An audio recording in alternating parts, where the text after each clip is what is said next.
Bien, bonjour à tous. Alors, la semaine dernière, nous avons commencé notre petite excursion dans l'histoire du problème de la métaphysique des espèces naturelles, en reprenant certains des thèmes qui ont été évoqués par les médiévaux. Et dans ce lieu médiéval, j'ai insisté sur la position de Duns Scott. Du moins, j'ai commencé en montrant qu'il me semblait que sur cette question de la nature des espèces naturelles, sa position était intéressante à plusieurs titres et qu'elle permettait, me semble-t-il, déjà de soulever de façon un peu originale et aussi certainement de commencer à répondre avec une certaine complexité et subtilité aux difficultés qui entourent notre problématique. Je rappelle brièvement les points fondamentaux de la dernière séance. Nous avons commencé par rappeler que l'idée fondamentale de Duns Scott, n'est-ce pas, c'est d'essayer de défendre une forme de réalisme essentialiste, mais pas n'importe lequel.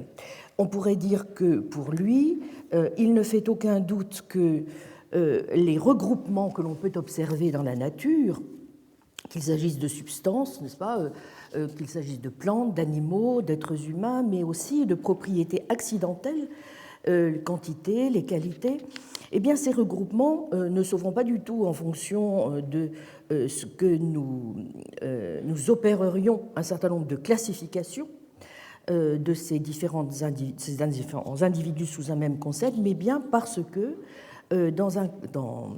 ils se font, pardonnez-moi, en vertu de ce que tous possèdent une essence commune. Donc leur essence ne dépend absolument pas de classification conventionnelle.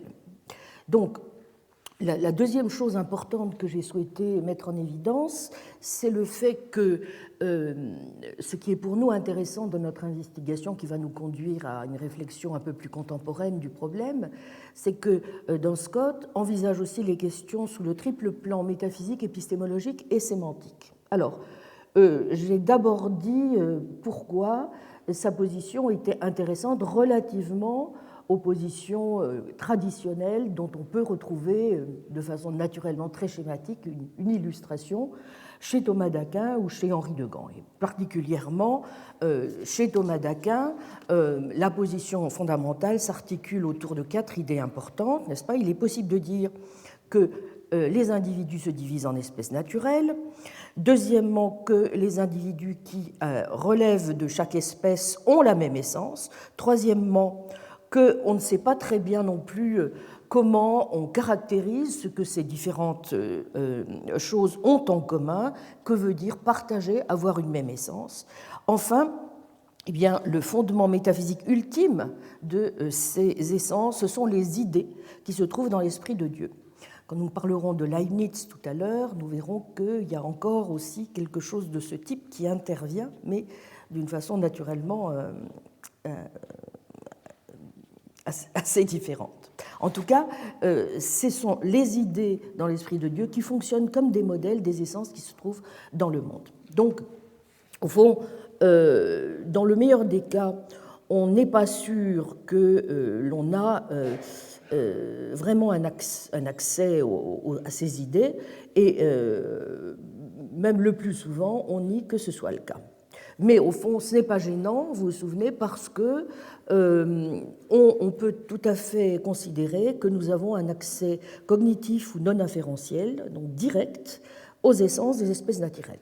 Donc, l'idée fondamentale, n'est-ce pas, à laquelle précisément une position comme celle sur laquelle une position comme celle de Duns Scott va revenir, ou en tout cas va commencer à réfléchir, c'est qu'il y aurait une correspondance parfaite entre les concepts, donc les produits même, ce qui se passe dans notre esprit, n'est-ce pas, et les espèces, les espèces réelles, les essences réelles du monde. Donc, vous voyez, cette espèce de chevauchement dont nous avons vu qu'il allait peut-être être recevoir une illustration dans des positions comme celle de Kripke et Putnam, une espèce de chevauchement du plan épistémologique, sémantique et métaphysique, on peut dire qu'en un sens, elle est posée comme allant de soi dans une perspective de ce genre.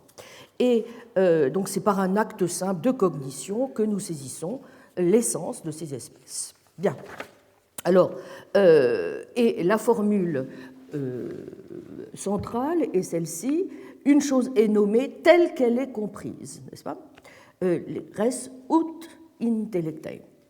À partir de là, donc, on n'a pas besoin, évidemment, de faire une distinction dont on va mesurer, en revenant chez Locke, combien elle est importante, entre distinction réelle et distinction entre définition réelle et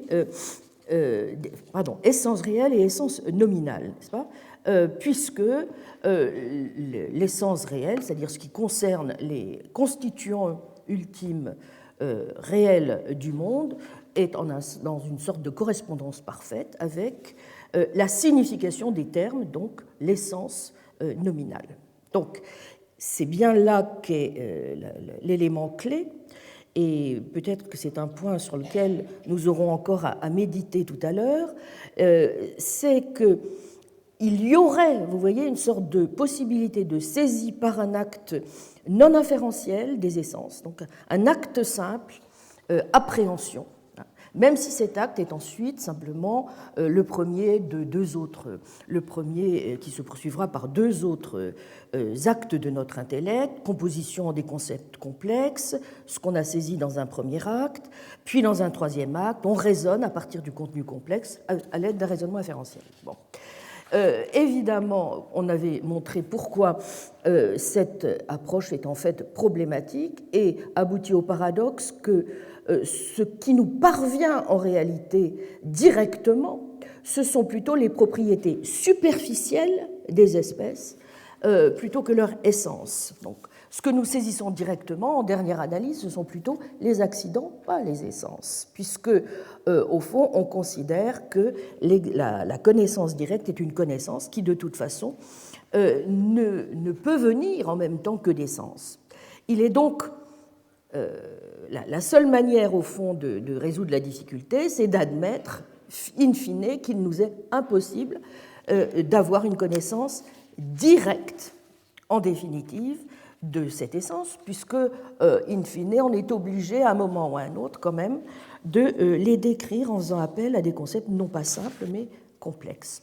Bon, ce qui est gênant, nous avions vu, je n'y reviens pas, pour Thomas d'Aquin à plusieurs titres, aussi bien en termes de sa conception de l'intellect, dont l'objet propre est l'acuité des choses matérielles, mais aussi bien aussi pour certains aspects clés de son épistémologie, puisque si l'intellect en toute rigueur ne peut pas se tromper dans sa saisie des essences, eh bien, si nous, ce à quoi nous parvenons, c'est bien une connaissance par inférence des essences, cela veut dire que notre intellect, à ce moment-là, peut fort bien se tromper en choisissant, au fond, de dire ce que sont les blocs véritablement constitutifs, n'est-ce pas, de la réalité.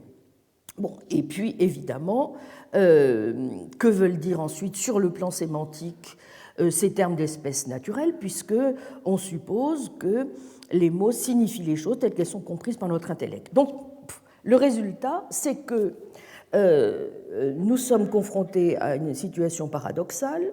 Les essences des espèces naturelles en elles-mêmes, nous ne les connaissons que par des concepts complexes, constitués à partir de qualités accidentelles. Comment résoudre cette situation, en définitive, paradoxale et peu satisfaisante? Eh bien, la première chose que Duns Scott essaie de faire, ou en tout cas ce qui constitue une manière déjà de clarifier la situation, c'est que chez lui, il est clair qu'il y a une distinction qui se fait d'abord entre les différents niveaux. Ça, c'est la leçon avicénienne, n'est-ce pas? Très nettement chez lui, on doit distinguer le niveau métaphysique, le niveau épistémique et le niveau sémantique du problème. Donc, sur le plan métaphysique, que nous dit-il? Eh bien, les essences des espèces naturelles ont une sorte d'unité indépendante de l'esprit. Bon. il utilise pour ce faire un certain nombre d'arguments sur lesquels je ne reviens pas. En revanche, la question qui se pose de façon plus intéressante, parce que là-dessus, évidemment, il est un peu moins silencieux que ne l'étaient jusqu'à un certain point ses prédécesseurs. Que savons-nous de ces essences réelles, donc sur le plan épistémique, en dehors du fait que, effectivement, elles nous permettent de rendre compte de relations réelles telles que la génération univoque, la similarité, etc. Bon. Et à première vue, Scott a l'air de dire, eh bien, plus modestement en un sens, n'est-ce pas, que ses prédécesseurs, nous n'en savons pas grand-chose, puisque de fait, et ça il l'admet, nous ne connaissons les choses que par leurs accidents sensibles, puisque c'est seulement par les accidents sensibles que nous avons une sorte d'impression de la ressemblance sur nos sens, et à leur tour, les concepts, n'est-ce pas, sont abstraits à partir de ce que nous avons saisi par le biais des sens. Bon, donc là non plus, vous voyez, première chose qui apparemment n'apporte aucune amélioration, si j'ose dire, par rapport à la situation précédente, au fond, nous n'avons pas de concept simple d'une espèce naturelle. Bon. Alors, ce qui est clair, c'est que si c'est ça, à ce moment-là, évidemment, on est guère plus avancé, et on peut dire que, je ne reviens pas sur le point, la situation qu'illustre l'analyse de la transsubstantiation par North Scott ne permet guère, au fond, de tranquilliser les esprits, puisque ce que nous apprend la transsubstantiation, vous vous en souvenez, c'est que, au fond, sur le plan de notre connaissance même des substances, c'est que si Dieu détruisait toutes les substances et ne laissait de ces substances que leurs propriétés accidentelles, sensibles, superficielles, cela ne changerait rien à nos concepts.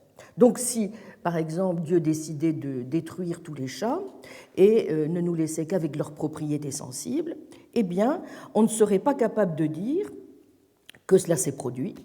Et au fond, la connaissance que nous avons des chats resterait tout à fait la même, quand bien même les chats n'existeraient plus. Bon. Inversement, si Dieu décidait de détruire tous les accidents sensibles et de ne retenir que les essences substantielles qui leur sont sous-jacentes, eh bien, de même, nous serions incapables d'identifier ces essences, puisque nous ne sommes capables d'identifier une essence substantielle qu'en vertu de ces accidents. Bon. Alors, il est clair que si on s'en tient à cette position, on peut être, en un sens, préoccupé. Une manière de lever la difficulté, vous en souvenez, c'est de faire appel à une distinction importante qui est faite entre la connaissance intuitive et la connaissance abstractive. La connaissance intuitive, c'est le fait pour l'esprit de saisir, n'est-ce pas, quelque chose intellectuellement comme étant présente et existante. C'est l'intuition du présent comme présent. Bon. Et à l'inverse, la cognitio abstractiva, c'est l'acte qui consiste à saisir quelque chose, mais sans qu'il y ait d'indication, n'est-ce pas, particulière quant à la présence ou à l'existence de la chose. Vous vous souvenez ? Bien. Or, évidemment, on pourrait dire, au fond, qu'une manière de résoudre la difficulté qui est quand même de taille posée par le cas de la connaissance, n'est-ce pas, qui illustre la transsubstantiation, c'est que, bon, eh bien, en effet, nous n'avons pas de connaissance intuitive des substances, puisque nous ne réussissons pas à savoir, au fond, si il y avait du pain avant ou après l'acte, n'est-ce pas, de la consécration. Bon.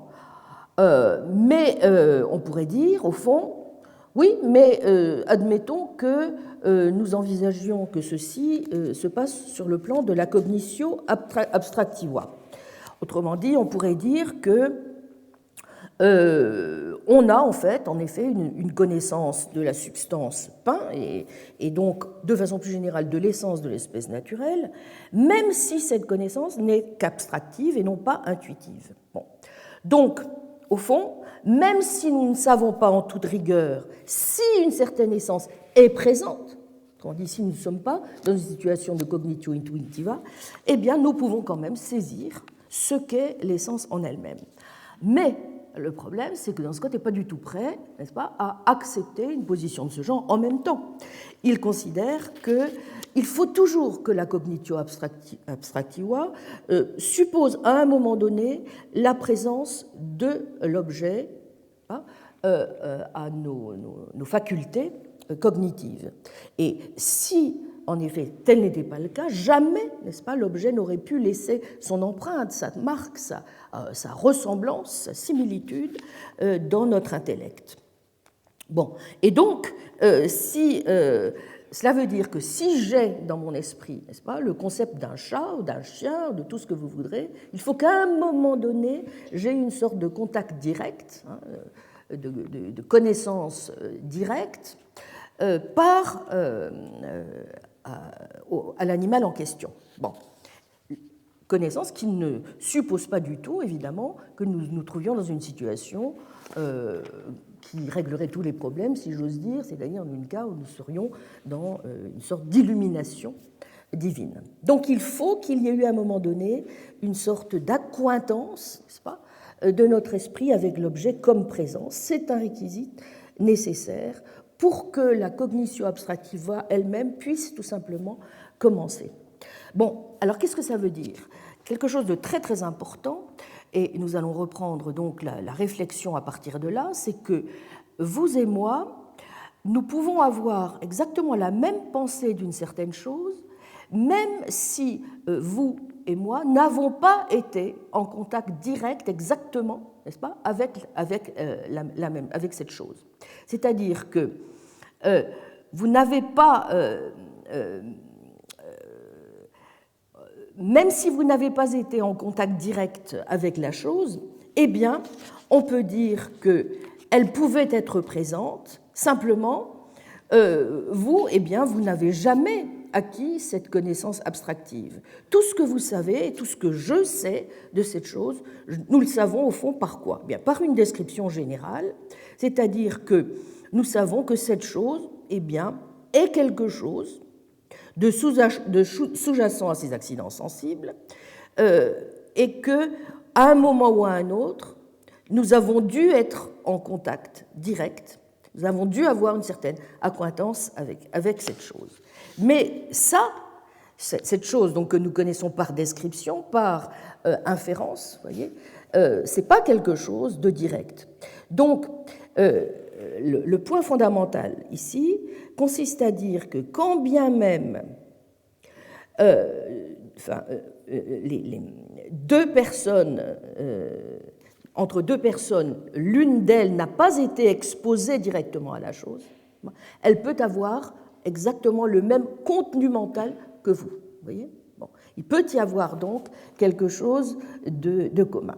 Et pour ce faire, Duns Scott a recours à une expérience de pensée que nous allons retrouver dans l'expérience de Putnam de terre jumelle, et qui consiste à dire que même si un individu X, n'est-ce pas, pendant toute sa vie, n'a vu que, par exemple, des hosties et n'a jamais vu de pain, et qu'une autre personne Y, elle, a toujours vu du pain, eh bien, même si Paul, ou si Jean, ou si Jacques, si X n'a jamais été exposé à la présence réelle du pain, Marie, elle, ou Pierrette, ou Josiane, ou Y, elle a été exposée à cette substance. Autrement dit, nous pouvons conclure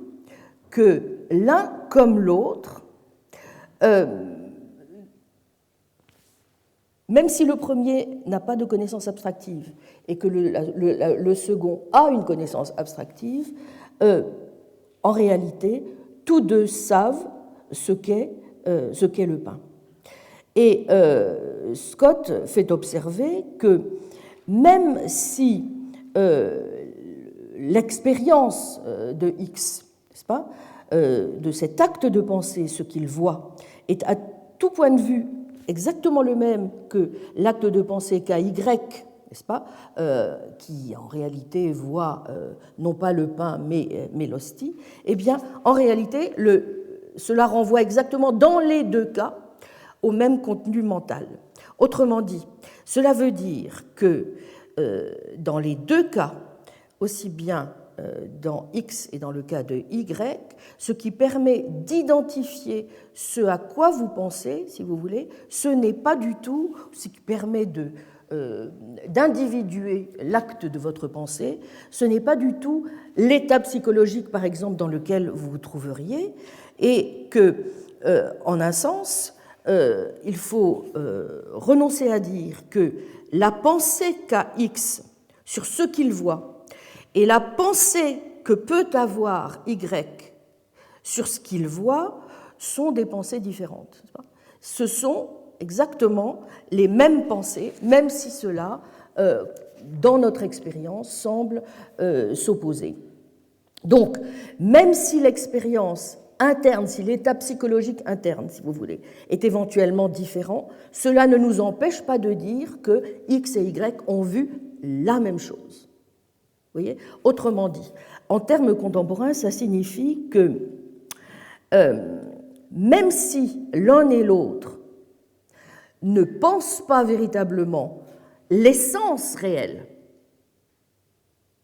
ils n'ont pas une pensée en quelque sorte d'errée, ils ont la même pensée, comme on dit dans le jargon contemporain, d'édicto, c'est-à-dire qu'ils peuvent avoir le même contenu mental.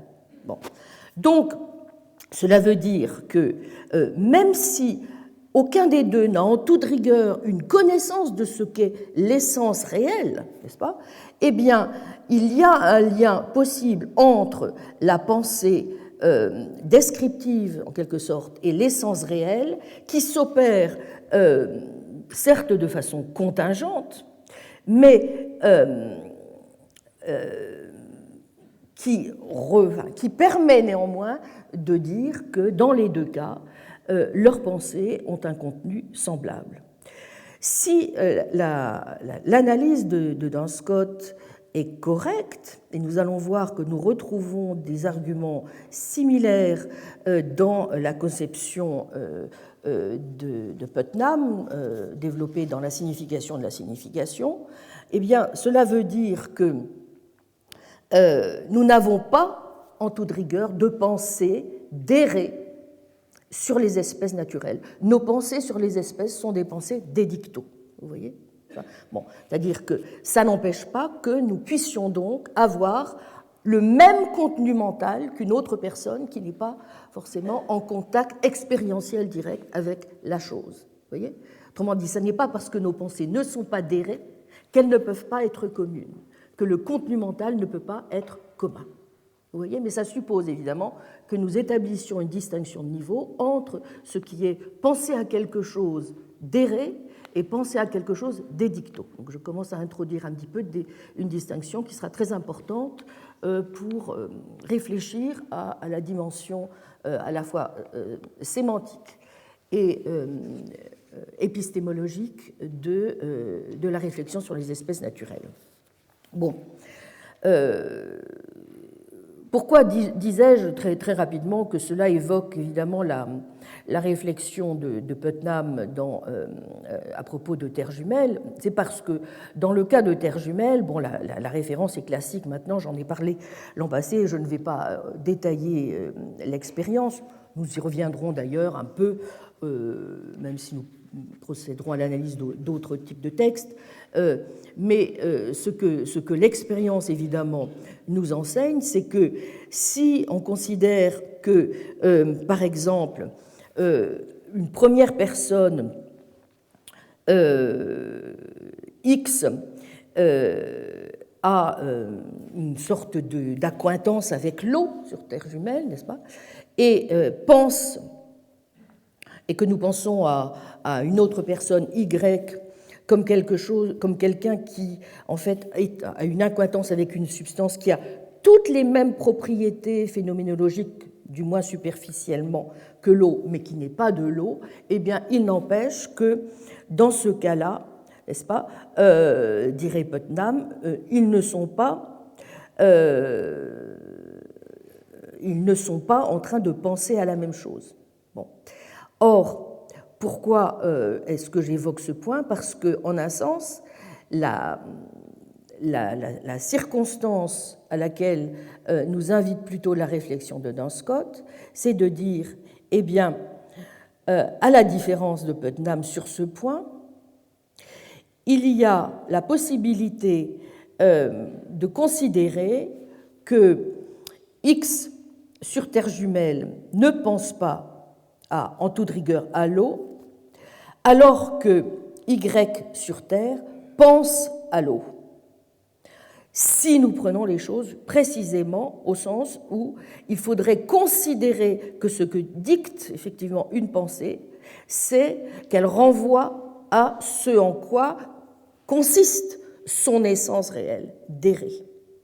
Vous voyez, autrement dit, dans l'hypothèse qui sera celle de Putnam, nous verrons que ce qui permet de dire que nous faisons référence ou pas à la même chose, c'est que nous connaissons de façon d'errer l'essence de la chose, alors que, d'une certaine manière, Duns Scott dit ici que ça n'est pas gênant que nous ne puissions pas avoir une connaissance de la chose en tant que nous connaîtrions son essence d'errer, puisque nous pouvons avoir un même contenu mental. N'est-ce pas ? Bien.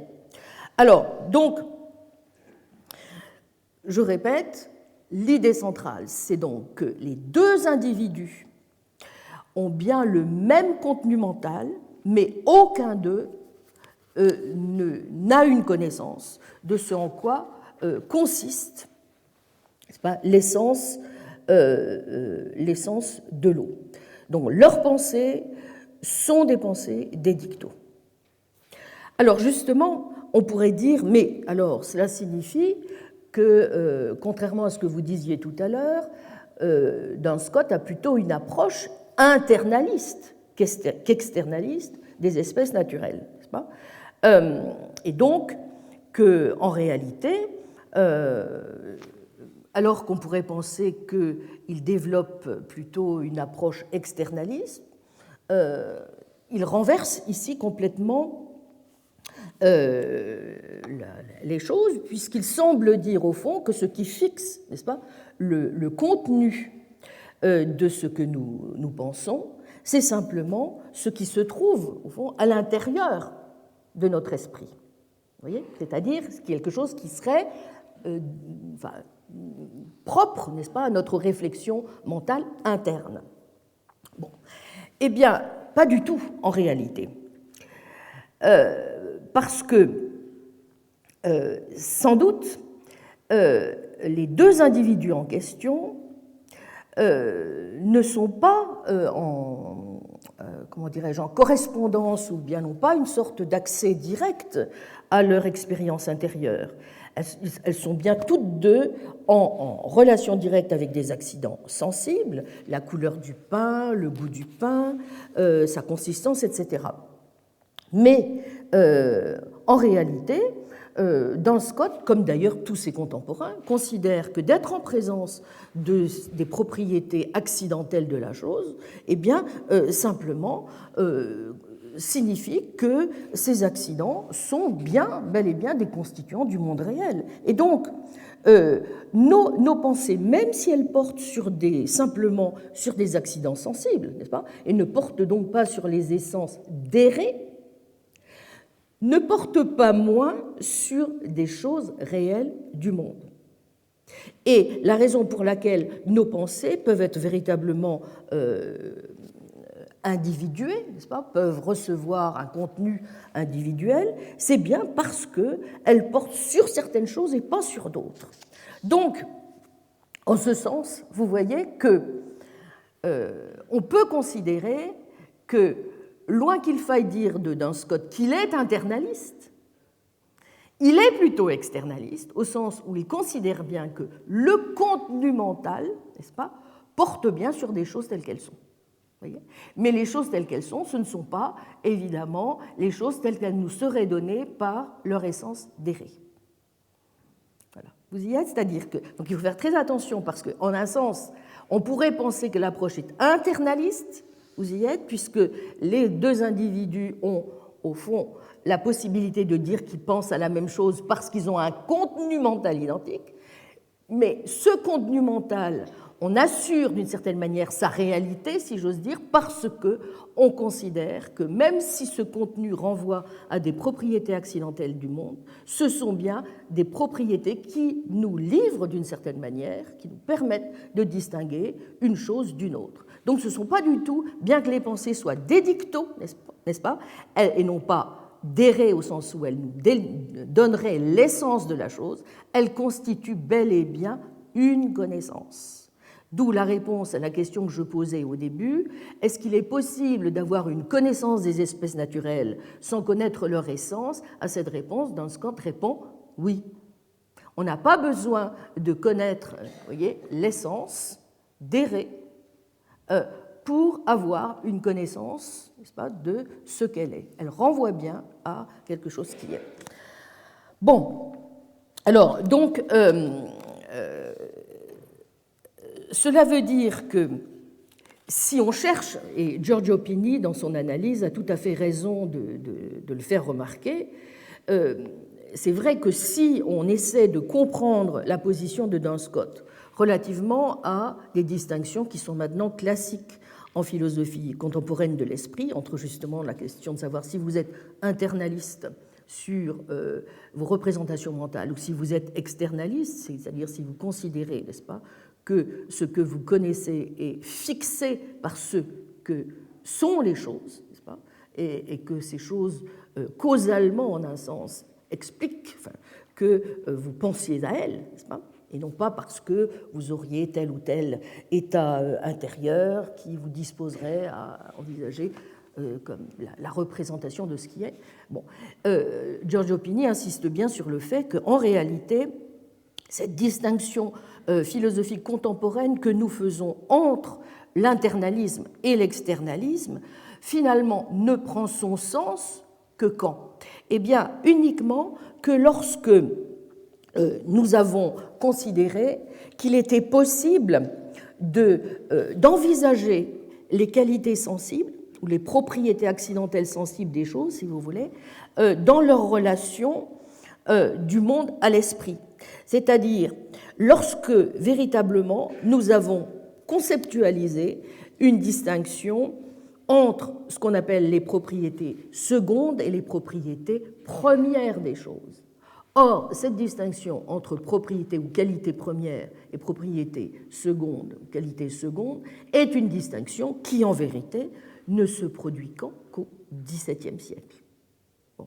Alors, la raison pour laquelle, évidemment, nous avons tendance à poser plus facilement le problème selon l'alternative que j'ai posée entre internalisme et externalisme, n'est pensable, vous voyez, qu'à partir du moment où vous envisagez, c'est toute la discussion qu'il y a chez Descartes, chez Locke, Berkeley, n'est-ce pas, entre les propriétés premières qui seraient dans les choses, in re, n'est-ce pas, et les propriétés secondes qui n'ont d'existence que dans la mesure où, d'une certaine façon, elles sont relatives, n'est-ce pas, à l'esprit qui les pense. Bon, mais cette distinction, pour un médiéval, vous voyez, elle n'a pas encore, elle n'est pas opératoire. Donc, et c'est ce qui explique pourquoi ce qui peut paraître problématique pour une oreille contemporaine, en tout cas postérieure au XVIIe siècle, si j'ose dire, hein, est quelque chose qui prend un tout autre sens, un tout autre éclairage, si nous le resituons dans le contexte des problématiques médiévales. Donc, une chose est claire, pour Dunscott, nous n'avons pas un accès à l'essence réelle de la chose, n'est-ce pas, de quelque espèce naturelle que ce soit.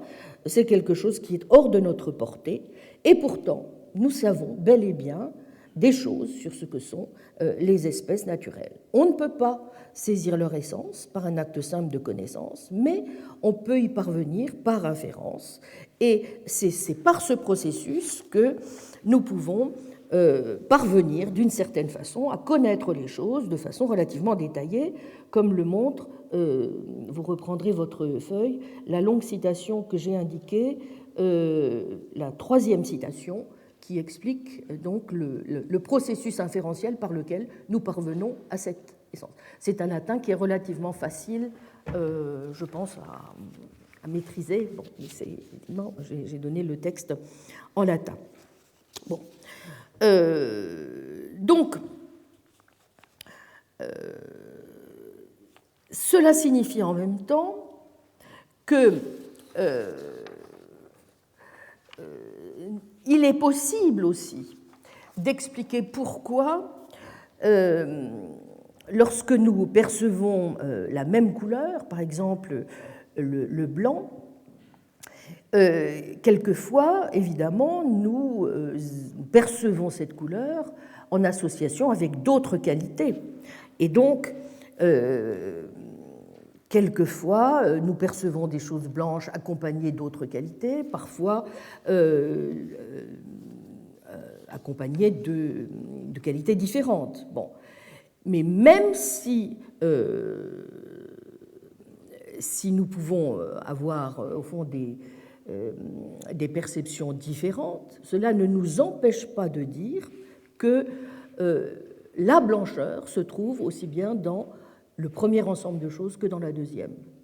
Autrement dit, ce n'est pas parce que, d'une certaine façon, l'essence commune de la qualité se présente dans des objets différents, avec d'autres propriétés accidentelles, que nous ne pouvons pas dire que nous ignorons d'une certaine façon ce que les choses ont en commun, que nous ignorons la communauté d'appartenance des propriétés. Bon. Donc, en un sens, si nous considérons ce que nous savons d'une substance en elle-même, sans prendre en considération les accidents qui sont inhérents à cette substance, eh bien, il nous suffit de dire quoi? Il nous suffit de présenter donc la substance comme non pas une quiddité qui aurait telle ou telle propriété spécifique, mais beaucoup plus, et là nous retrouvons évidemment la leçon avicénienne, le principe d'indifférence de la nature commune, n'est-ce pas, comme un quelque chose, un aliquid, n'est-ce pas, qui est ceci ou cela. C'est juste un ens, un aliquid, une res, mais que nous pouvons décrire uniquement de cette manière, et à quoi nous pouvons ensuite éventuellement apporter un certain nombre de déterminations. Mais nous n'avons besoin, en un sens, que de cela, c'est-à-dire, grosso modo, d'une sorte de substratum sans substance. Vous voyez, un aliquid. Bon, alors pour moi, cette idée est évidemment très importante parce que j'ai dit que l'une des manières dont nous pouvions déjà commencer à approcher une conception essentialiste intéressante, au fond, qui donne corps à une forme de connaissance métaphysique réaliste de la nature, c'était en ayant recours à ce que j'avais appelé un aliquiditisme, c'est-à-dire à cette idée d'une forme de saisie, au fond, de la nature indéterminée, n'est-ce pas ? C'est-à-dire ce quelque chose qui n'a pas encore reçu telle ou telle propriété et qui peut donc recevoir en même temps, du fait qu'il est indéterminé, telle ou telle propriété sans perdre rien de ce que sa nature a de commun. Vous voyez ? Il y a donc, dans d'autres textes, on retrouve cette idée fondamentale qu'il y avait déjà présente chez Avicenne, n'est-ce pas ?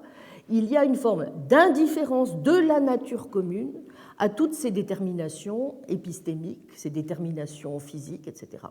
Et c'est parce que, justement, vous pouvez poser ceci, que ensuite vous pouvez considérer qu'il y a une priorité de l'ordre métaphysique, d'ailleurs, sur l'ordre épistémique, sur l'ordre sémantique, sur l'ordre physique. N'est-ce pas ? Bon. Et donc, ce n'est pas du tout quelque chose qui renverrait à une quiddité mystérieuse. Non, c'est un quelque chose qui est en attente, en quelque sorte, de détermination. Bien.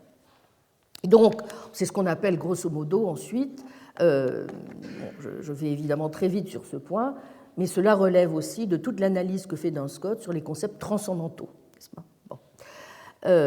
C'est-à-dire, on n'a pas de connaissance de ce qu'est une substance en soi, hein, c'est-à-dire que nous n'avons pas un concept quiditatif, c'est-à-dire essentiel, qui soit immédiatement causé par une substance, ce qui vous est donné dans la citation 4. Ubi ergo est alia differentia in natura substrata, ibe diversi modo variantur accidentia, diversi modo conjuguntur. Et sic etiam aliud est substratum colori, vel albedini utes in ligno et utes in lapide, quid ergo concipio de illo substrato, scilicet ligno, vel lapide dico, quod abeo conceptum corporis substantiae, et ultimus conceptus est conceptus entis. Ultimus conceptus est conceptus entis. Donc,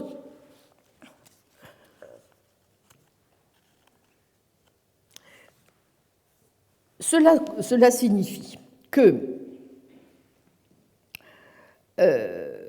même si nous pouvons parvenir aussi près que possible de ce qu'est une espèce naturelle par les différentes descriptions que nous pouvons apporter au moment où nous rassemblons un certain nombre d'informations qui nous permettent d'en savoir un peu plus ça, sur ce que sont les choses, les chats, les chiens, les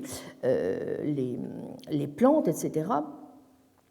Même si, bien entendu, nous n'avons pas une saisie directe de tout cela, eh bien c'est vrai qu'au moins nous sommes capables, par ce type d'approche, de distinguer une chose d'une autre. Nous sommes capables de dire qu'un chat n'est pas un chien, n'est-ce pas, et que ce par quoi nous le faisons, ce n'est pas évidemment simplement par le fait que ces choses ont des propriétés accidentelles différentes.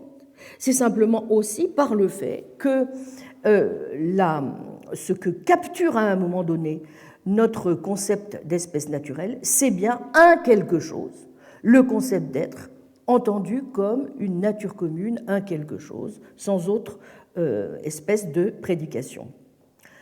Donc, lorsque nous disons simplement qu'une espèce naturelle est un être, nous disons simplement que l'espèce naturelle est quelque chose, mais que ce quelque chose est un constituant réel du monde. Vous voyez ? Donc il y a bien quelque chose. Bon.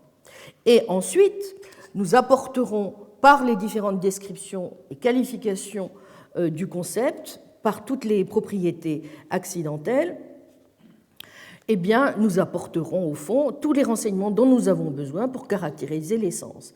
Mais vous voyez incidemment que ce à quoi nous parvenons, c'est à une essence nominale et pas à une essence réelle. Puisque, au fond, Scott est bien conscient du fait que ce à quoi nous parvenons, dans la connaissance des espèces naturelles, nous le devons à un parcours, à une enquête extrêmement longue, n'est-ce pas, qui nous permet d'accumuler toute une série d'informations. Ça veut dire qu'au départ, notre concept de ce que c'est quelque chose, si vous voulez, peut-être très rudimentaire, tout à fait simple, n'est-ce pas? Et puis petit à petit, nous arrivons à mieux connaître en quoi consiste la chose, tout simplement par l'ajout de différentes informations que nous faisons. Bon. Donc, si je conclus, nous n'avons pas une connaissance de l'essence réelle des espèces naturelles, puisque, en toute rigueur, nous ne pouvons que la décrire par une série de descriptions complexes, qui ne sont pas donc des descriptions qu'on peut dire d'érées, n'est-ce pas, mais des descriptions d'édictaux. Ça veut donc dire une chose importante, c'est un point sur lequel insiste Pini, et je crois qu'il a tout à fait raison de dire qu'il y a deux éléments à prendre en considération ici. C'est que, d'une part, on peut considérer que pour Duns Scott, cela évidemment indique une chose très importante dans sa conception, c'est-à-dire qu'il y a une limitation cognitive intrinsèque dans notre esprit, qui est une conséquence directe de la chute, n'est-ce pas? Bon, ça c'est une première chose. Et de ce point de vue d'ailleurs, cette limitation n'est pas un produit de notre nature, vous voyez, elle est purement contingente. Ça, c'est un point très important, c'est quelque chose qui est lié, n'est-ce pas, à un accident de l'histoire, si on peut dire. Ce n'est pas quelque chose qui se trouve simplement dans le prolongement de notre nature. Bon, c'est un premier point. Et la deuxième chose importante, c'est qu'il n'empêche que dans l'état actuel, dans la situation actuelle qui est la nôtre, eh bien, c'est là une limitation à laquelle, tout simplement, nous ne pouvons pas échapper. Bon, alors évidemment, on va dire, bon, mais en un sens, si c'est ça la solution de Duns Scott, en quoi nous permet-elle de dire que nous avons progressé par rapport, n'est-ce pas, à la situation précédente que nous avions résumée dans le cadre de la position thomasienne ou celle ou traditionnelle, n'est-ce pas? Bon. Puisque, vous vous souvenez, une des difficultés qui se pose à Thomas, c'est quand même que si on considère que toute connaissance scientifique, dans une perspective aristotélicienne classique, n'est-ce pas, c'est une connaissance qui passe par des définitions réelles. Si nous n'avons pas, au fond, de définition réelle, puisque nous n'avons accès qu'à l'essence nominale, c'est quand même très très problématique pour continuer à dire que nous pouvons véritablement invoquer le titre même de connaissance. Bon. Or, c'est bien, je répète ce que dit Scott, nous n'avons pas une connaissance d'errée, mais nous avons quand même une connaissance. Bien. Alors, comment est-ce que Scott envisage de répondre à la question? Eh bien, ce qu'il considère, c'est que si, par exemple, supposez que nous ayons à dire comment nous allons définir l'être humain et que nous disons l'être humain est un animal rationnel. Comment parvenons-nous à une connaissance de la nature de l'homme par ce type de définition? En toute rigueur, n'est-ce pas, cette définition, c'est bien une définition à laquelle nous ne pouvons parvenir que si nous procédons par différenciation en termes de genre, de différence propre, etc. Bon. Mais alors, cela veut quand même dire que nous ne pouvons jamais parvenir à une connaissance du genre et de la différence de quoi que ce soit, puisque, au fond, en dehors du fait que nous disons qu'une espèce naturelle, c'est un être, c'est un quelque chose, nous, je répète, tout ce que nous savons de cet être, c'est qu'il a des accidents. Mais alors, d'où viennent, au fond, ces propriétés telles que rationnelles, telles que animales? Qu'est-ce qui nous permet de considérer que ce sont des caractéristiques qui nous donnent véritablement la définition de homme, vous voyez? Eh bien, c'est un point, à mon avis, sur lequel je vous demande encore de garder souvenir pour de prochaines investigations. Il me semble qu'il y a un aspect dans la réponse que donne Scott, même si elle n'est pas toujours éminemment claire, c'est qu'il considère que nous avons justement, et ceci va nous conduire au volet plus particulièrement sémantique de son approche, nous avons une sorte de capacité à nommer, au fond, à nommer les choses. Nous avons, dit-il, une habitus vocalis, c'est-à-dire que nous avons une sorte de propension à savoir, au fond, exactement ce que désignent, ce que nomment les termes d'espèces naturelles. Bon, bien. Alors, vous voyez, je crois que c'est très important que vous reteniez ça, parce que j'ai dit tout à l'heure que cette idée de la limitation de notre connaissance n'est pas quelque chose qui est consécutif, ou qui n'est pas directement tiré, pour Scott, de notre nature. Vous voyez, c'est quelque chose qui est un phénomène contingent historique lié à la chute. Bon. Et donc, ça n'est pas antithétique de considérer comme je viens de le dire en même temps, que, éventuellement, sur le plan de notre nature, il y a peut-être quelque chose qui nous permet, n'est-ce pas, de donner au fond une sorte de solidité à notre connaissance des espèces naturelles, tout simplement parce que nous avons peut-être une tendance naturelle, une disposition naturelle, n'est-ce pas, à désigner les choses telles qu'elles sont. Bon, retenez ceci parce que nous allons trouver des choses un peu similaires encore dans les arguments développés par Kripke et par Putnam. Vous voyez, c'est-à-dire que, vous vous souvenez, il y a l'idée qu'on doit pouvoir effectuer au fond une sorte de chevauchement possible entre l'approche métaphysique et l'approche sémantique. C'est-à-dire que si véritablement nous ne nous trompons pas sur les espèces naturelles, c'est parce que nous avons une sorte de disposition naturelle, n'est-ce pas, à désigner les choses telles qu'elles sont. Bon. Donc là, ce n'est pas les choses telles qu'elles sont comprises, un teletecta, vous voyez, c'est les choses telles qu'elles sont désignées. Bien.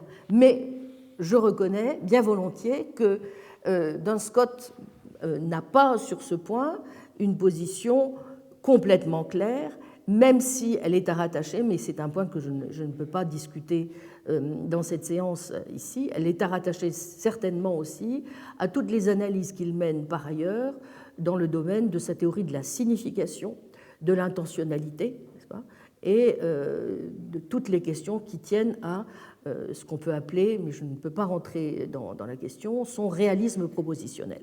Bien. Mais donc ça, ce sont des points qui touchent à toute sa théorie des signes et de la signification, n'est-ce pas, qui est extrêmement intéressante, mais qui permet certainement d'apporter des éclairages un peu moins mystérieux que ce que semble dire une proposition de cette nature.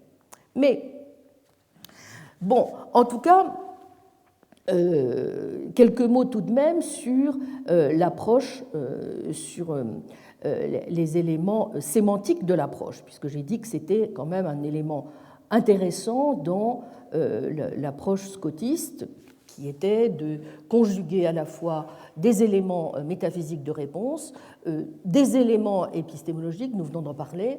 Il y a aussi donc toute une approche plus directement sémantique, et donc qui, de ce fait même, est évidemment intéressante lorsque nous allons essayer de comparer ce qui est dit ici avec, d'une part, ce qui va être dit par des auteurs comme Locke ou Leibniz, d'une part, et d'autre part, par ce qui va être dit sur ce point par les philosophes contemporains que nous évoquerons à la suite. Bon. Alors, donc, ce que Scott dit, si vous y réfléchissez, ce qu'il devrait dire théoriquement, en fonction de ce que je viens très brièvement d'exposer relativement à ce à quoi nous parvenons dans notre connaissance des espèces naturelles.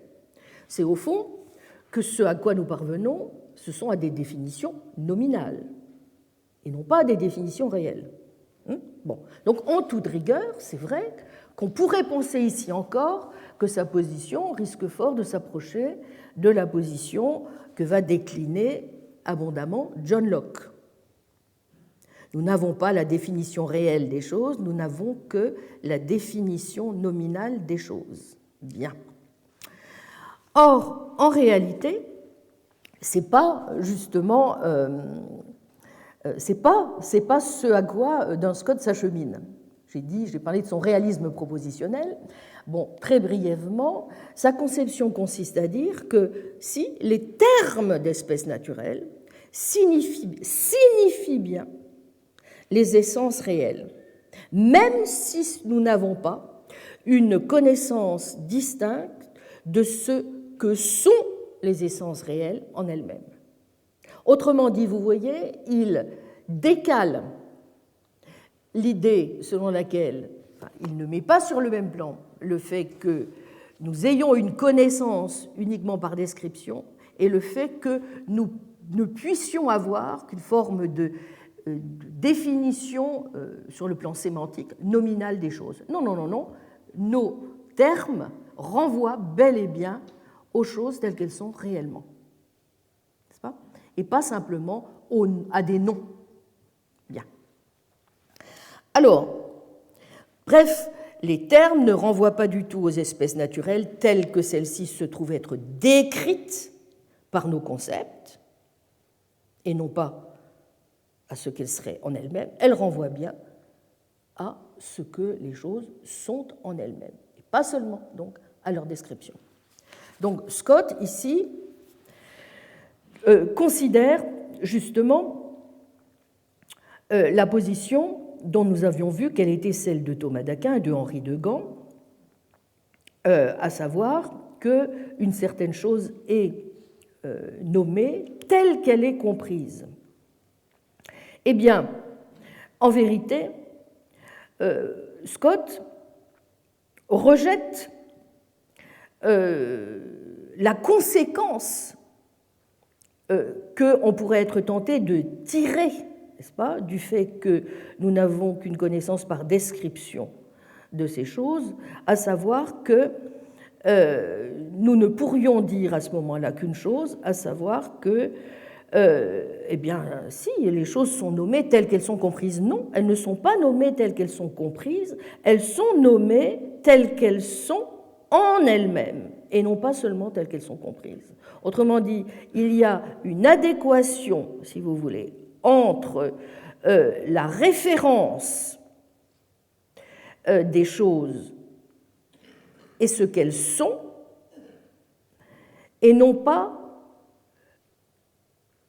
telles que nous les comprenons. Autrement dit, la référence va directement à la chose et non pas à la chose telle qu'elle est comprise. Vous y êtes ?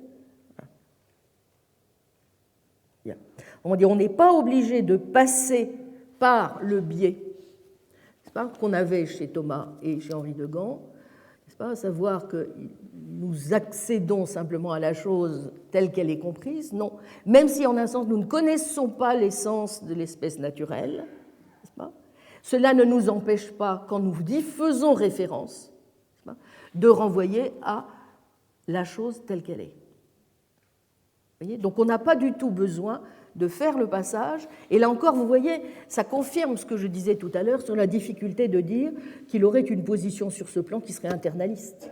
Vous voyez, ça le rapproche beaucoup plus d'une position, là encore, externaliste. Nous verrons que intervient dans la théorie causale de la référence adoptée par Kricke et Putnam cette idée, justement, selon laquelle la référence, vous voyez, est fixée par ce qui est à l'extérieur, causalement, et non pas par quelque chose qui serait de l'ordre d'un contenu, d'un concept, d'un état psychologique intérieur qui serait le nôtre. Vous voyez, on n'a pas besoin de passer par le concept pour fixer la référence. Vous voyez, bon. Donc, ce qui est très intéressant, c'est qu'il y a, vous voyez, un décrochage, si j'ose dire, entre les trois niveaux, n'est-ce pas ? Il y a, d'une part, une chose est sûre, nous ne connaissons pas les choses d'errées. Nous ne connaissons pas les choses dans leur essence. N'est-ce pas ? Bon. Nous ne les connaissons que sur le plan de la description et donc des dictos. Bon. Mais même si nous disons cela, cela ne nous empêche pas de dire que lorsque nous parlons des choses, c'est bien des choses réelles que nous parlons et non pas des choses seulement telles qu'elles sont comprises. Est-ce que vous y êtes ? Autrement dit, il faut qu'il y ait trois niveaux de distinction. Ce n'est pas, n'est-ce pas, parce que nous ne connaissons pas l'essence de quelque chose que cela nous empêche d'y faire réellement référence. C'est très très important de comprendre cela, parce que ça revient bien à dire que dans la manière même dont nous comprenons ce que sont les mots, vous voyez, ce que sont les termes que nous utilisons, eh bien, ça n'est pas du tout une position qu'on pourrait dire nominaliste, vous voyez. Le réalisme de Duns Scott, il est au niveau même des propositions, c'est-à-dire que ce à quoi renvoient nos termes, ce sont aux choses, n'est-ce pas, et non pas aux choses simplement telles qu'elles sont comprises. Vous y êtes ?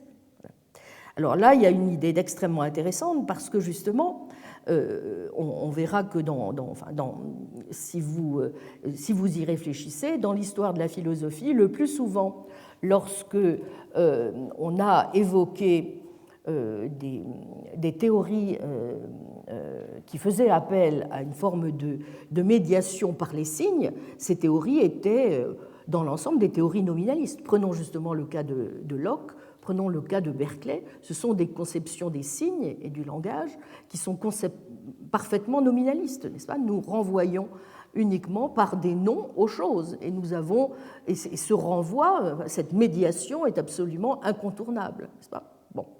Et là, précisément, ce qui est tout à fait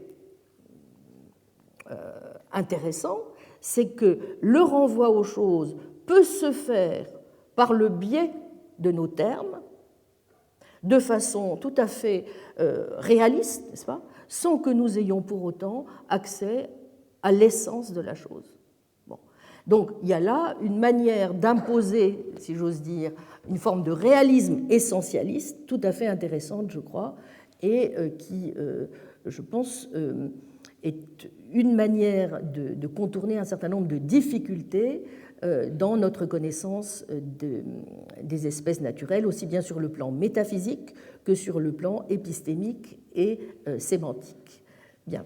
Bon, donc je n'en dirai pas plus, j'ai dû être assez schématique dans tout cet exposé, mais ce que je voulais surtout vous faire mesurer, c'est que si Duns Scott, vous voyez, me semble avoir une position intéressante, c'est parce que, bon, pour plusieurs raisons. Premièrement, il commence à nous expliquer qu'au fond, nous devons peut-être essayer, si nous voulons conserver une forme d'essentialisme intéressant et défendre une forme de réalisme essentialiste intéressant, nous devons peut-être déjà essayer de bien distinguer la manière dont nous allons approcher la question sous l'angle métaphysique, la manière dont nous allons l'approcher sur le plan épistémique, la manière dont nous allons l'approcher sur le plan sémantique. Il n'est pas du tout obligé, n'est-ce pas, d'avoir une sorte de correspondance entre les trois niveaux, de chevauchement parfait. Ce n'est pas parce que, n'est-ce pas, nous ne connaîtrions pas l'essence réelle des choses que cela nous empêcherait de connaître les choses telles qu'elles sont, premièrement. Et deuxièmement, ce n'est pas parce que nous parlons des choses sans connaître l'essence réelle, n'est-ce pas, et que nous ne faisons pas référence réellement aux choses. Autrement dit, rien ne nous empêche de considérer que nous parlons bien de quelque chose. N'est-ce pas? Étant entendu, alors je crois que c'est très très intéressant, bon, je commence déjà à vous dire quelques petites choses là-dessus, je ne m'y attarderai pas plus, ça revient à dire que, premièrement, il est clair qu'on peut défendre peut-être une forme de réalisme essentialiste dans le cadre d'un réalisme qui n'a pas besoin de postuler quelque chose comme des essences réelles, une connaissance des essences réelles. Premier point. En tout cas, avec tout ce que cela comporte, n'est-ce pas, comme accès à la quiddité substantielle. Il suffit peut-être que nous fassions référence à un quelque chose sur lequel viendront ensuite se greffer un certain nombre de prédicats. Bon, ça c'est un premier point intéressant. Deuxièmement, cela veut dire aussi que même si nous accordons beaucoup d'importance au fait que, naturellement, les regroupements qui sont dans la nature sont des regroupements auxquels nous n'avons accès que de façon indirecte, par nos descriptions, et donc par le langage, par la manière dont nous y faisons référence, ça n'est pas une raison de considérer que cet accès ne va pas nous donner les choses telles qu'elles sont. Autrement dit, on peut parfaitement défendre, là encore, vous voyez, une forme de réalisme sémantique, et non pas de nominalisme sémantique. Bon. Là où Locke va nous dire « Ah, puisque nous n'avons pas accès à la définition réelle des choses, nous n'avons accès qu'aux définitions nominales. Donc nous n'avons que des noms. Nous n'avons que des noms qui ne renvoient pas à l'essence des choses. L'essence nous reste inconnue, à un sens. Vous voyez ? Bon. Et donc les noms, c'est simplement, ça nous donne bien une certaine forme de connaissance, certes, hein, nous allons y venir, mais c'est quelque chose qui est de l'ordre, en effet, de la définition nominale. On doit effectivement faire la distinction entre les deux niveaux. Ce qui est intéressant déjà, me semble-t-il, dans la position de Duns Scott, c'est que, quand bien même, en toute rigueur, nous pouvons dire de fait que ce à quoi notre connaissance nous conduit, c'est plutôt à des définitions nominales. N'est-ce pas ? Premièrement, cette connaissance, d'une certaine façon, est bien une limitation, on peut considérer, mais c'est une limitation, faites bien attention, qui n'est pas liée à notre nature nécessairement, puisqu'il semblerait que nous avons peut-être une sorte de disposition naturelle à nommer les choses. Bon. Alors, qu'est-ce que ça veut dire ? Bien, on va voir justement, est-ce qu'il y a un sens que l'on peut donner à ça, à cette disposition à nommer les choses, qui permet de comprendre pourquoi, lorsque nous nommons les choses, eh bien, c'est pas simplement à des choses complètement arbitraires ou conventionnelles que nous faisons référence, n'est-ce pas ? Il y a bien des choses qui ont leur fondement dans la nature parce qu'elles renvoient à des choses réelles. Donc, réalisme essentialiste, vous voyez, mais un réalisme qui n'est pas un réalisme de la quiddité, mais de la liquidité. Deuxièmement, un réalisme sur le plan sémantique, bon, là où on serait plutôt tenté de dire que nécessairement, ce ne peut, si nous passons par le biais des termes, n'est-ce pas, eh bien, si en tout cas nous n'avons pas un accès aux choses telles qu'elles sont comprises, qui seraient naturelles, n'est-ce pas, puisque Duns Scott ne veut pas de cette situation, eh bien, ça n'est pas gênant. Ça n'est pas gênant, non seulement ça n'est pas gênant, mais d'une certaine façon, ça nous permet véritablement de dire que les mots que nous utilisons, les descriptions que nous faisons, renvoient bel et bien aux choses. Bon. Donc je crois qu'il y a là déjà une défense dans cette approche qui, sur le plan métaphysique, me semble tout à fait intéressante, puisque ça revient à dire que ce n'est pas de ne pas connaître l'essence réelle avec toutes ses propriétés qui nous empêche de connaître les espèces naturelles. Ce n'est pas parce que nous devons passer par des descriptions que ces descriptions renverrait uniquement à des choses qui seraient le produit de conventions ou de purs artefacts. Ce sont bien des choses qui ont leur fondement dans la nature. Et nous retrouvons donc l'idée centrale que j'ai évoquée pour commencer, à savoir, n'est-ce pas, eh bien, les regroupements que nous constatons dans les choses, ce ne sont pas des regroupements qui sont simplement le produit de classifications que nous faisons, mais ce sont des regroupements qui sont fondés, qui correspondent bel et bien à des choses qui sont dans la nature, même si ces regroupements, nous n'y accédons naturellement que par les descriptions que nous en donnons. Voilà. Vous voyez ? Donc c'est une position, me semble-t-il, extrêmement intéressante et qui est déjà, je dirais presque en termes de subtilité, de sophistication, déjà un peu en avant de ce que nous allons voir en abordant justement la façon dont Locke, au livre 3 de l'Essai sur l'entendement humain, propose comme approche de la métaphysique des espèces naturelles, ce à quoi donc je viens à présent. Voilà. Alors,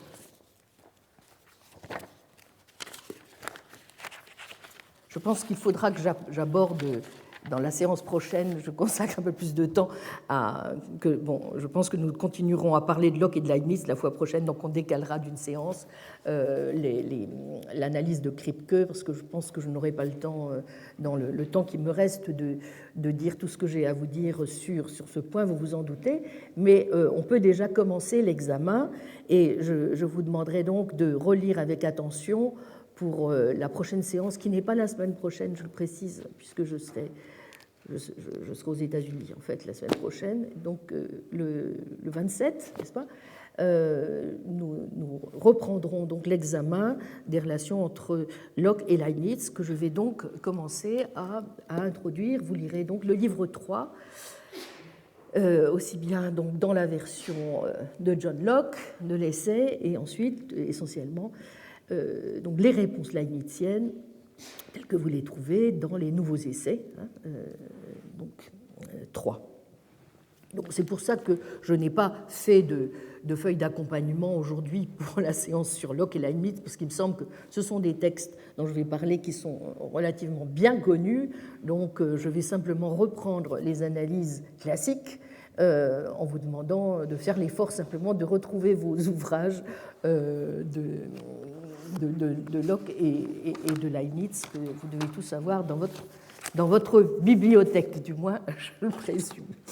Bien. Alors, pour commencer cette approche, vous voyez, donc on va quitter maintenant l'horizon médiéval. Pas complètement, vous allez le voir, on va le retrouver, notamment chez Leibniz.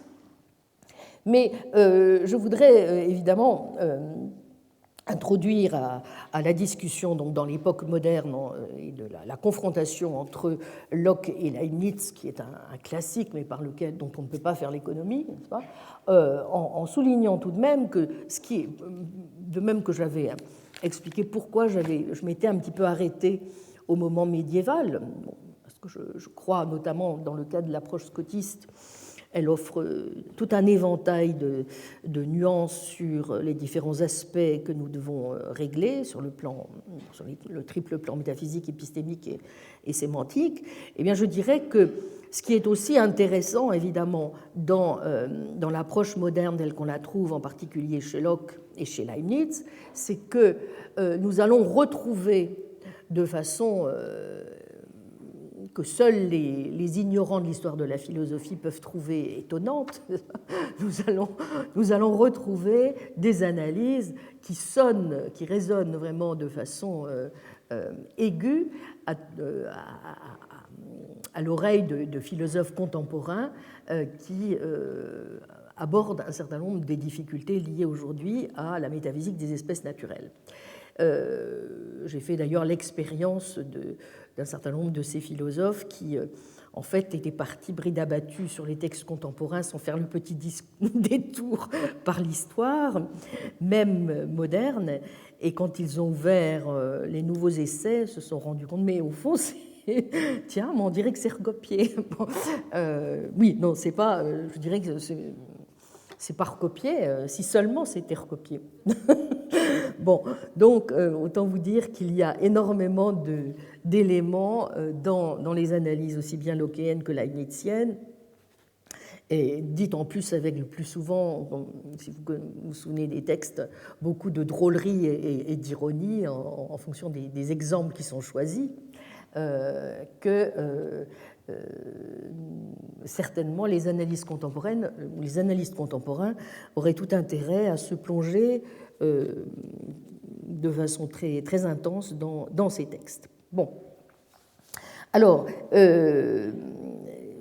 pourquoi ? Eh bien parce que, évidemment, si on considère que les questions contemporaines insistent beaucoup sur justement le lien qu'il y a entre la réponse métaphysique, la réponse sémantique et logique, notamment en termes de modalités, de monde possible, par exemple, hein, en termes aussi de ce que peut nous apprendre aujourd'hui la philosophie du langage.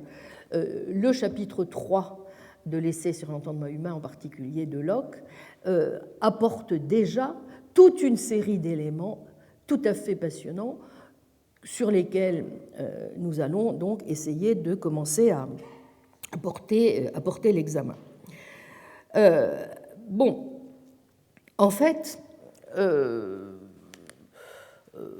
si vous vous souvenez de ce que j'avais dit dans la première séance, nous sommes toujours au fond en quête d'une réponse à la difficulté suivante. Est-ce que les termes d'espèces naturelles que nous utilisons pour désigner ces espèces correspondent de façon relativement naturelle ou de façon purement conventionnelle aux espèces naturelles elles-mêmes? C'est-à-dire, est-ce qu'il y a un chevauchement donc entre l'aspect sémantique et métaphysique?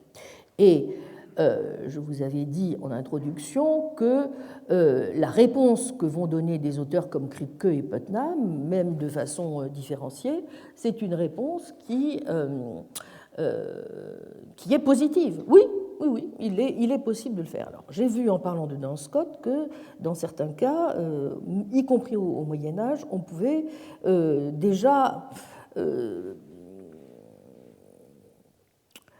feuilleter un peu, si j'ose dire, la réponse. Bon.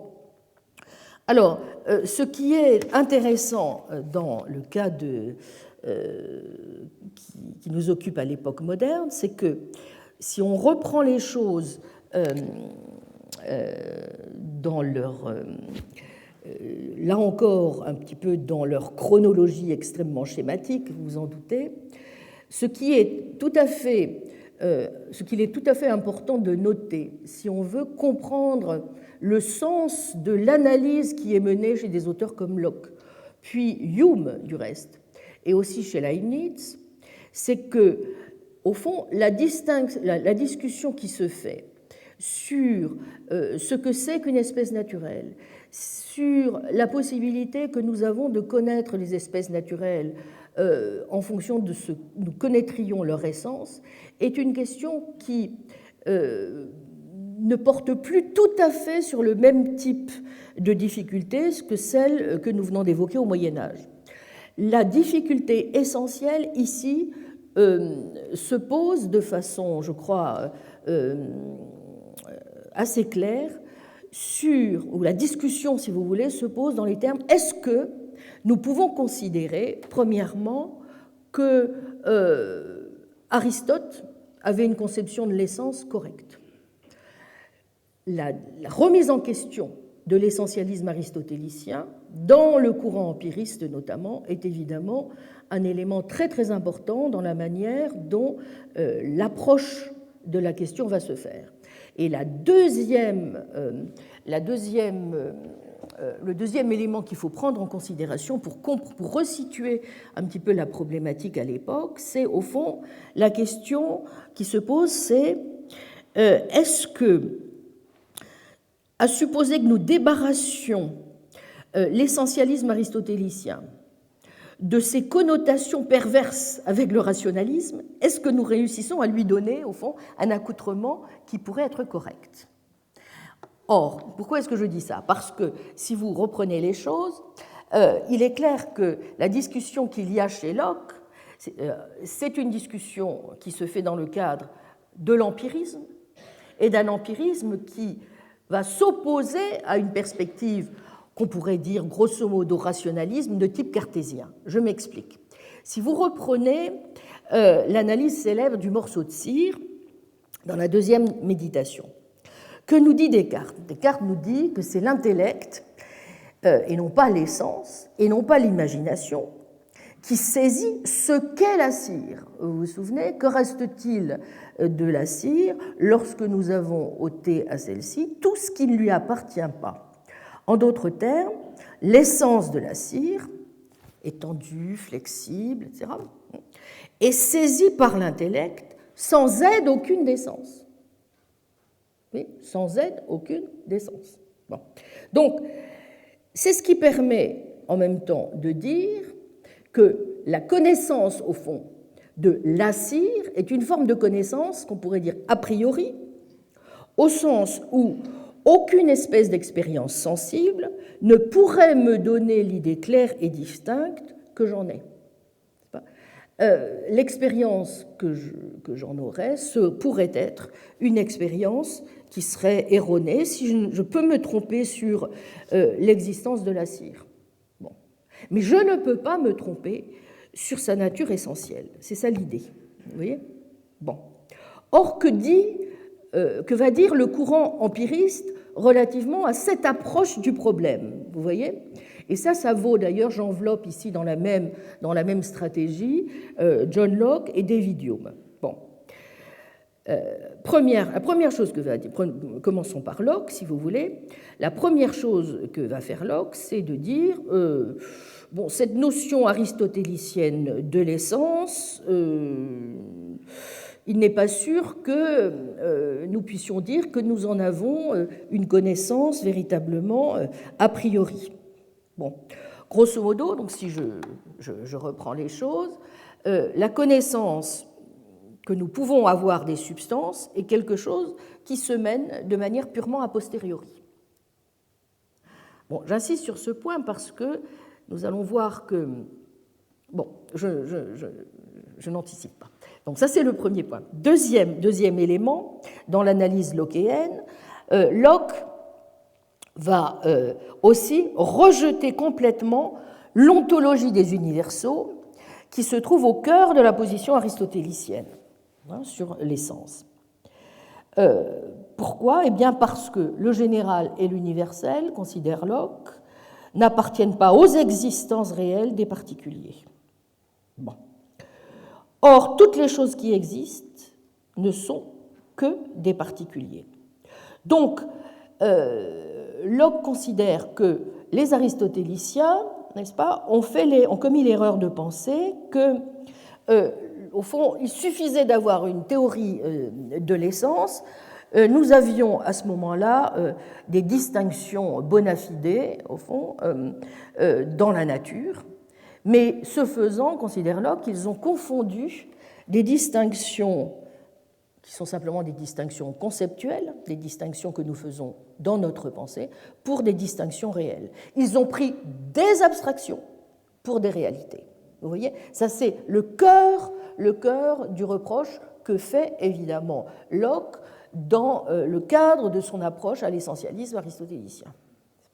Bon. Ils se sont trompés, ils avaient accès à des distinctions conceptuelles. Ils ont considéré que ces distinctions conceptuelles renvoyaient à des distinctions réelles.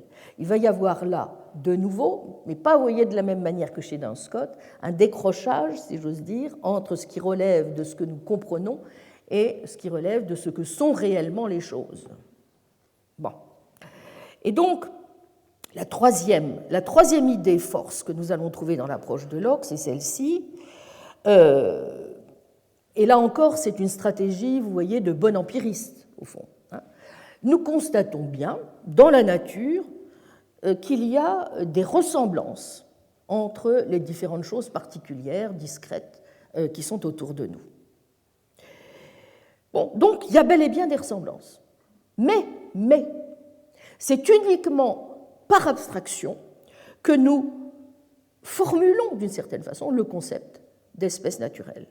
Donc, l'espèce naturelle n'est pas quelque chose qui est donné dans la nature des choses telles qu'elles existent, c'est quelque chose qui est un concept produit par abstraction, mais qui tient évidemment d'une abstraction qui vient de ce que nous observons, de fait, un certain nombre de regroupements naturels, n'est-ce pas ? C'est-à-dire de choses qui se ressemblent et que nous classons ensemble. Voilà. Bon. Et donc, c'est à partir de là, mais vous voyez que nous avons au fond à l'esprit cette idée abstraite ou cette essence nominale qui nous sert au fond dans nos classifications des particuliers discrets et qui correspondent bel et bien au fond aux idées que nous avons sur les espèces naturelles. Bon. Ensuite, une fois que ces propriétés manifestes ont été désignées comme des caractéristiques propres à l'espèce, eh bien, c'est vrai que nous pouvons alors, dans un second temps, vous voyez, une fois cette opération effectuée, rechercher ce que sont les propriétés sous-jacentes qui expliquent, vous voyez, pourquoi certains membres particuliers de l'espèce ont bel et bien les propriétés manifestes qu'elles ont. Dans une deuxième étape, on peut faire cette investigation. Bon. Mais nous pouvons aussi, donc vous voyez, la démarche empiriste est complètement à l'opposé de la démarche intellectualiste que nous avons vue dans le cadre de la position cartésienne. N'est-ce pas ?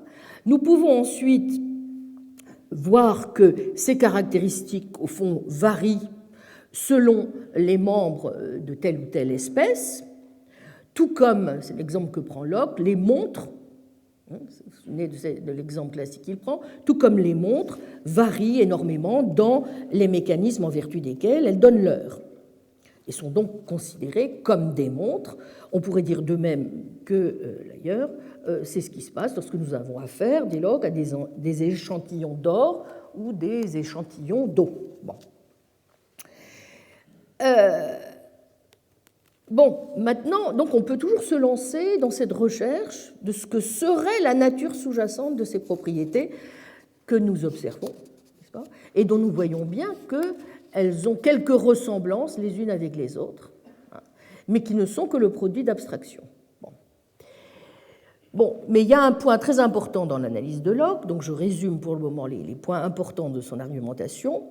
Si, en tout cas, nous pensons dans les termes de ce que nous connaissons des substances, eh bien, les perspectives que nous pouvons avoir de découvrir ce que sont les propriétés sous-jacentes des substances qui expliqueraient les propriétés manifestes que nous constatons, n'est-ce pas ?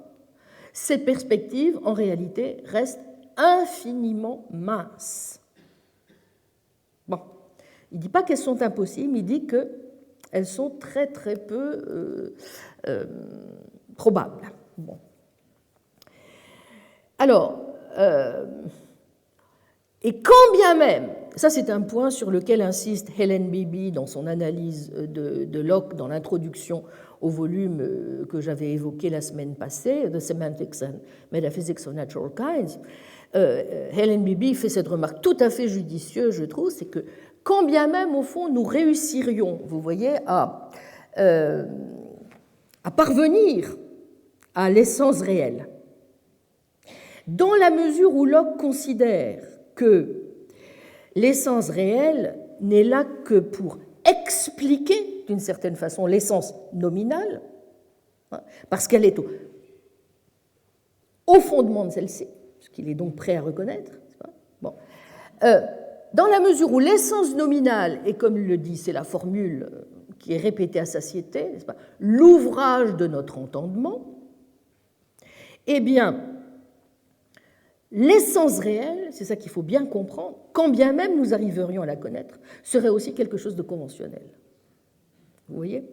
Bon. Donc on ne peut pas sortir du cercle, si j'ose dire, de la connaissance de l'essence réelle comme étant une connaissance de type conventionnel. Bon, vous voyez, grosso modo, c'est le cheminement général de la démarche lockéenne. En d'autres termes, une fois encore, l'essence réelle d'une montre, et peut-être donc d'un échantillon d'eau, d'or, etc., reste une abstraction que nous tirons à partir de la nature sous-jacente. Pourquoi ? Eh bien, tout simplement parce que certaines caractéristiques de ces montres, de ces échantillons, eh bien, tout simplement, ne jouent aucun rôle dans le fait que, justement, telle ou telle chose ait ces caractéristiques définitionnelles. Autrement dit, nous pouvons parvenir à une définition nominale tout à fait parfaite de ces choses, sans avoir besoin, en quelque sorte, de considérer ce qui relèverait de propriétés essentielles de la chose. Donc c'est bien la preuve, n'est-ce pas, que, quand bien même nous la connaîtrions, en réalité, ce serait d'aucun secours, ce ne serait d'aucune utilité. Donc ça, c'est très très malin aussi comme argument, vous voyez, parce que ça revient en même temps à lever une forme d'objection qu'on va quand même faire à Locke, qui est c'est la voie royale vers le scepticisme, puisque si nous disons que nous avons une chance infime de connaître l'essence réelle des choses, qui est pourtant au fondement de la définition nominale, alors à ce moment-là, en réalité, nous ne connaîtrons jamais rien. Ah ben si, parce que là encore, vous voyez, l'idée de Locke, de façon très astucieuse, consiste à dire, mais de toute manière, nous arrivons à faire le tour de la question, n'est-ce pas, de ce en quoi consistent les caractéristiques des espèces, simplement par leur définition nominale. Donc, même si on peut admettre qu'il y a bien une définition réelle qui est au fondement de la définition nominale, en un sens, même si nous ne parvenons jamais à savoir ce qu'elle est, ça n'a pas grande importance. Vous voyez ? Et ce qui vient à dire que ça ne nous empêche pas non plus, d'une certaine façon, de connaître. Mais vous voyez que c'est évidemment dans ce jeu subtil que se joue toute la réponse qu'on peut considérer jusqu'à un certain point comme optimiste de Locke, n'est-ce pas ? Et la position empiriste beaucoup plus sceptique qui va être celle de Hume. Bon. Donc, en tout cas, ce qui pour Descartes était une saisie intellectuelle de l'essence de la cire, dans le cas de Locke, n'est plus, vous voyez, qu'une sorte de décision qu'on peut appeler sémantique sur les caractéristiques de la cire qui constituent son essence nominale. Peut-être, sans doute, la cire a-t-elle des caractéristiques sous-jacentes qui pourraient en principe expliquer sa malléabilité, sa fusibilité, etc. Mais au fond, nous ne le savons pas, il y a peu de chances, n'est-ce pas, que nous le sachions un jour, et au fond, ça n'est pas très grave. Très grave. Même si ces caractéristiques sont inconnaissables, eh bien, elles sont, au fond, cela est sans pertinence aucune, puisque cela ne nous empêche pas d'opérer toutes les classifications correctes de la chose comme cire dont nous avons besoin. Vous voyez ? Bon. Donc, je disais, sur ce point, c'est vrai, quelqu'un comme Hume va suivre la stratégie lockéenne. Nous ne pouvons pénétrer au cœur des essences des choses, même si, évidemment, il y a un glissement qui va s'opérer dans la position de Hume, vous le savez, parce que ce qui intéresse Hume relativement à cette question, c'est que, au fond, plus que des questions de comment nous classifions, comment nous rangeons les choses dans le monde, c'est mais comment est-ce que je peux rendre compte de quelque chose comme la causalité, c'est-à-dire de la manière dont les choses se passent, se produisent les unes par rapport aux autres, comment nous expliquons le principe de causalité. Et donc, mais dans les deux cas, vous voyez, on arrive au fond à une même idée, c'est-à-dire, dans le cas de Locke, il y a peu de chances que nous puissions parvenir un jour à une connaissance de la définition réelle. Dans le cas de Hume, il y a peu de chances pour que nous parvenions à un moment quelconque à connaître la structure causale du monde. Bon, mais l'idée fondamentale, dans un cas comme dans l'autre, vous voyez, chez Locke et chez Hume, c'est que si nous continuons à raisonner, en tout cas a priori, sur ces questions, nous n'arriverons absolument à rien. Ou nous arriverons simplement à dire aussi bien une chose que son contradictoire. N'est-ce pas ? Et donc, toute forme de connaissance a priori, toute idée de, vous voyez, rationaliste, de saisie de l'essence des choses, est quelque chose qui est bonne à mettre au feu, comme dit Hume, n'est-ce pas ? On peut le mettre à la poubelle, le ranger au magasin des antiquités, parce que c'est quelque chose qui est tout simplement de l'ordre de l'illusion et du sophisme. Bien. Donc, vous vous souvenez de ce verdict de Hume concernant Descartes, les propriétés de la cire, flexibilité, mutabilité, ne sont absolument pas, contrairement à ce qu'il dit, connaissables a priori. On peut peut-être le concevoir, mais de là à dire qu'on peut le connaître, c'est un océan, n'est-ce pas, sépare les deux formes. Bien. Alors, en tout cas, je termine par là. Ce qu'il y a au fond dans la critique, en tout cas, que font les empiristes, aussi bien Locke que Hume, de l'essentialisme, vous voyez, ce qui leur est commun, c'est qu'il pourrait y avoir quelque chose comme une faculté rationnelle a priori qui nous permettrait de saisir les essences des choses. Donc, il y a une leçon intéressante ici, ça revient à considérer que ce qui, au fond, fait que notre métaphysique est mauvaise, c'est notre épistémologie. C'est parce que nous avons une mauvaise épistémologie, c'est parce que nous croyons à quelque chose comme une connaissance a priori, à une saisie rationnelle possible des essences, n'est-ce pas, que cela nous entraîne dans une métaphysique totalement douteuse. Bien, alors je termine sur ce point parce que vous comprenez que ça revient à faire d'une pierre deux coups, ça revient à dire d'une part, cette connaissance a priori nous montre très bien qu'au fond, il y a quelque chose de plombé dans la forme d'essentialisme que pourrait défendre un cartésien, qu'il y a quelque chose de plombé dans la forme d'essentialisme auquel nous conduirait un aristotélicien, mais évidemment, supposez un instant, et c'est évidemment cela que vont dire, par exemple, des auteurs comme Kripke et Putnam, que nous considérions que l'essentialisme peut se développer selon des modalités qui ne sont plus aristotéliciennes, d'une part. Et d'autre part, que nous puissions dire que nous avons une connaissance nécessaire de ce que sont les choses, mais que cette connaissance n'est plus cette fois a priori, mais a posteriori, alors peut-être avons-nous le moyen vous voyez, à la fois de remédier aux apories qu'il y a dans les socialismes aristotéliciens, d'une part, d'autre part, de remédier évidemment aux apories parfaitement dénoncées par les empiristes, qui étaient Locke et Hume, de ce en quoi consisterait une connaissance, une saisie par les essences, n'est-ce pas, a priori. Mais cela nous oblige à ce moment-là aussi à revenir de façon détaillée sur quel sens nous pourrions donner à une connaissance nécessaire a posteriori, et si nous pouvons défendre d'autres types d'essentialisme. Mais avant d'y arriver, il faut quand même que nous voyions comment déjà Leibniz répond à Locke sur ce point. Donc c'est ce que nous aborderons lors de la prochaine séance. Je vous remercie.